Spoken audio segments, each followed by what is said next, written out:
Mga baguhan dyan, paano nga ba ninyo malalaman kung kayo ay monetize na sa kahit anong tools na Facebook?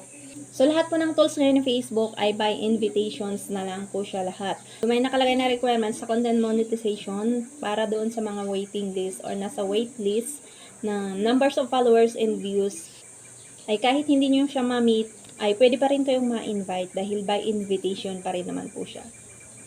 And para malaman nyo kung kayo ay monetize na sa kahit isang tools o kahit anong tools, ito po yung mga dapat nyong i-check.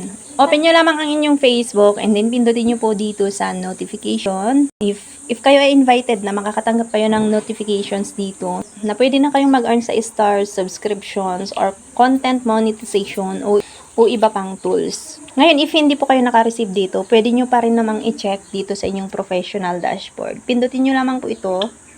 And scroll up nyo po. Pindutin nyo itong monetize. Makikita nyo lahat dito yung monetization tools. Sa akin po is na-unlock ko na po lahat yan. If kayo po ay invited na, may makikita kayo dito sa left side na set up or if updated ang Facebook account nyo, activate na po yung nakalagay dyan. So, pindutin nyo lang po yung set up or activate para pwede na kayong kumita gamit ang mga tools kung saan kayo ay na-invite. Follow and share for more tips.